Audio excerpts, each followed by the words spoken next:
Hello and welcome back to Tips and Time Savers. I'm Danny Rocks, and in today's lesson I continue my series of video tutorials where I demonstrate how to use keyboard shortcuts in Excel. Today the focus is on using keyboard shortcuts to navigate between cells in the active worksheet, to navigate between additional worksheets that we have in a workbook or additional workbooks or documents, as well as navigating between programs that we have open in our Windows session. So here are the three categories of keyboard shortcuts that I'm going to demonstrate in this lesson. They are part of my larger chart of popular keyboard shortcuts in Excel, which you can download for free. And at the end of the lesson, I'll show you how you can download that chart of popular keyboard shortcuts in Excel for free.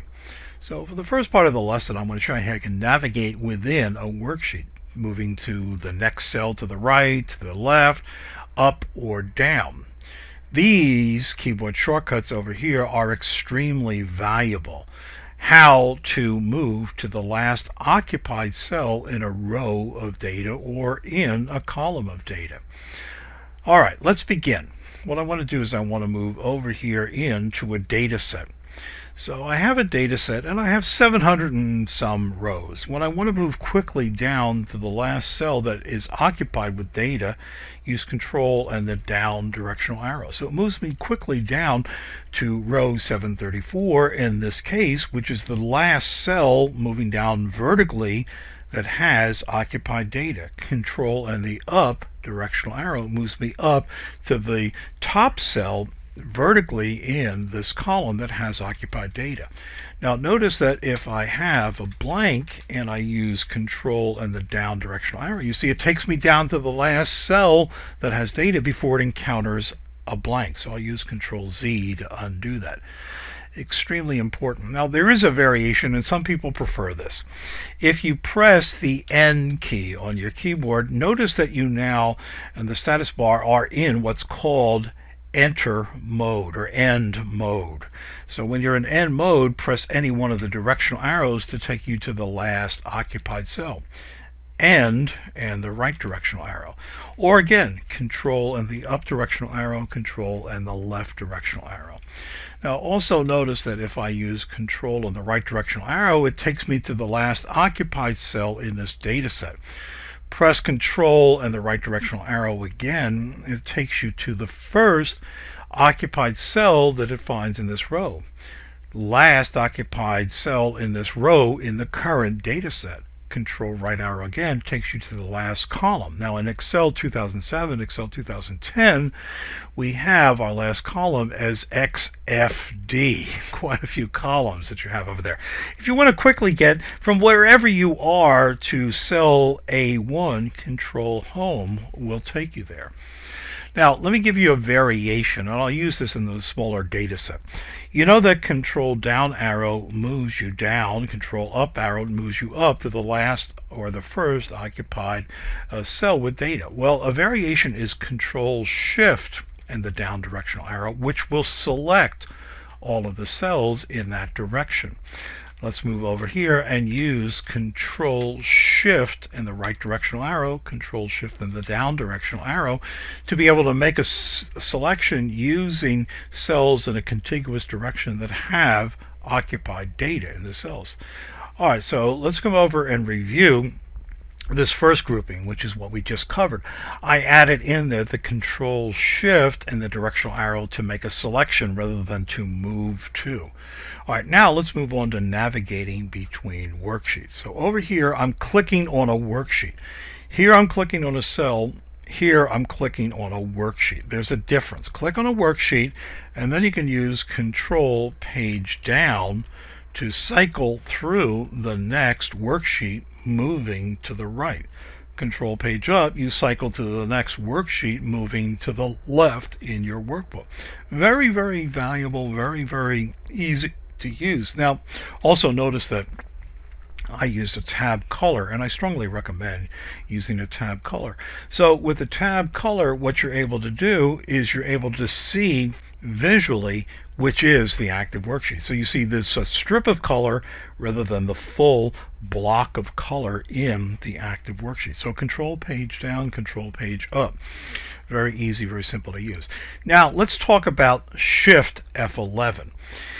In Excel 2007, Excel 2010, we have a brand new command over here for inserting a worksheet, and it shows you the keyboard shortcut, Shift F11. So when I first saw this, I said, oh, this is terrific.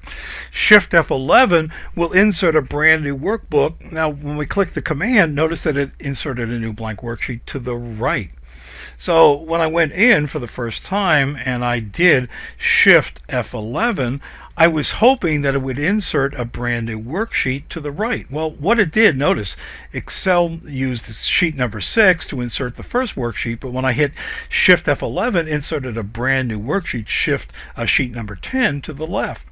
So if you use Shift F11, it inserts a new blank worksheet to the left of the active worksheet. So in this case, I had selected Navigate Cells as my active worksheet, and then use Shift 11, which inserted the new blank worksheet to the left.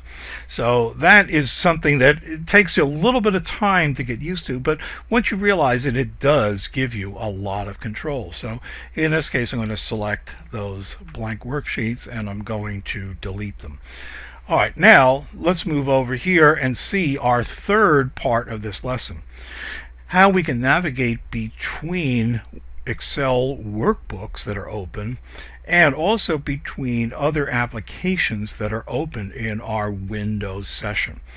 Now, if I move down here, notice that I have two Excel 2007 workbooks. I have the one I'm working on, and I also have a workbook called Book 1. So when I want to be able to move between the two, Control Tab cycles between the active workbooks that you have for that program. In other words, I'm using Excel 2007 here. If I had Excel 2010, that's a different program. So it wouldn't move between those programs. Instead, what I would do is I would use Alt and Tab. So hold down the Alt key, and while you tap the Tab key, in all versions of Excel, meaning Windows XP, Windows Vista, Windows 7, Alt plus Tab enables you to move back and forth between two programs. I really like this when I'm using PowerPoint and I need to navigate between open programs. Now, if you're using Windows Vista or Windows 7, if you hold down the Start key and tap on the Tab key, you have a more dynamic way of moving between the two programs. Now notice over here I'm going to make this active, that if I want to minimize this workbook, I can use Control and the F9 key. So it minimized it, Control F10 brings it back. So remember, Control Tab moving between the two programs, Control Function 9, Control Function 10. And we can always use the Start key and the Tab key to move back and forth between the two programs. So some terrific keyboard shortcuts. Now I mentioned that you can download this chart of popular Excel keyboard shortcuts two ways. One way is to move over onto my new online shopping cart, so shop.thecompanyrocks.com, and you can download it here for free, so the price is $0. You can also download it if you go on to my website, thecompanyrocks.com, and on the page called Exclusive Membership Content Area, you can just click to download that. So come to thecompanyrocks.com and then move down over here to the Exclusive Membership Content Area, and it will take you to that page. So let me use the Start button and hold that down while I press on the Tab key, and I'll move back over here, and I'll use Control Tab to come back here, and I'll use Control Page Down to move me, Control Page Up, I should say, to move me back to where I began. So there are some terrific keyboard shortcuts for you to learn, and I hope that you will download this chart of popular keyboard shortcuts for Excel, and I look forward to seeing you in the next lesson.